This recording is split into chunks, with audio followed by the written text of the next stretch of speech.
So when I'm out on my walks or my hikes, I like to listen to teachings and trainings,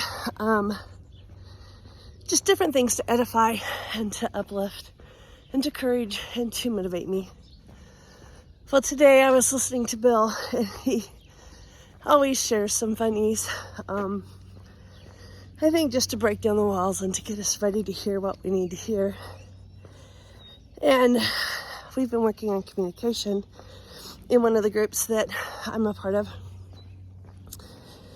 And he told this funny that said, this wife sent her husband to the grocery store. And she told him to get, good morning. She told him to get a carton of milk. And if they have avocados, get 6.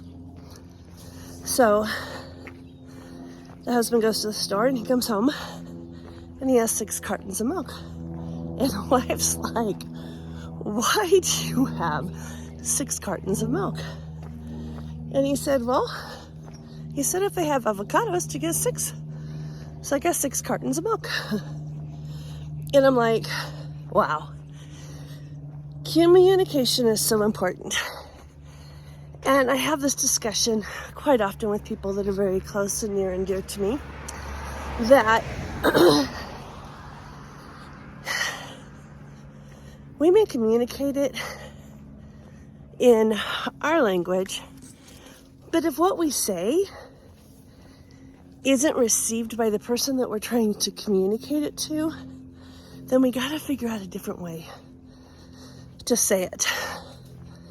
When we're talking to people or with people, we need to talk in their language or at their understanding level. And then if it's something that, like a grocery shopping mix, you want to make sure that it's right, then ask for confirmation. Make sure they heard it right. Make sure they understood. Make sure you communicated so that they can understand what it is you asked or are expecting of them, so that they can have their best chance of succeeding, or tell you, my apologies, but I just can't do that. Because it's not our place to put expectations on people and then get upset because they don't do what we want them to do. Because if they didn't agree to it, then guys, we're really the ones in the wrong. Because we can only control ourselves. And quite honestly, most of us have a hard time even doing that. So there's my ponder point for the moment. You know me. I like sharing my tips and insights, but communication is effective. And if what you're saying isn't getting across, then change how you're saying it. And I've heard that too. It's like, if you're asking God for an answer, or for clarity, or if you're asking Him for something, and you're not hearing or getting the answer, then stop and ask Him or have Him show you.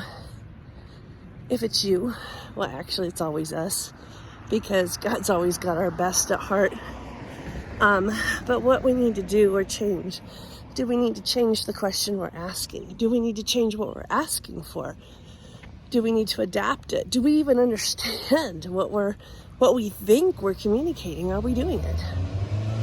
So no, scratch that. I love people, but I would adore to hear your comments and your insights on communication in the comments below.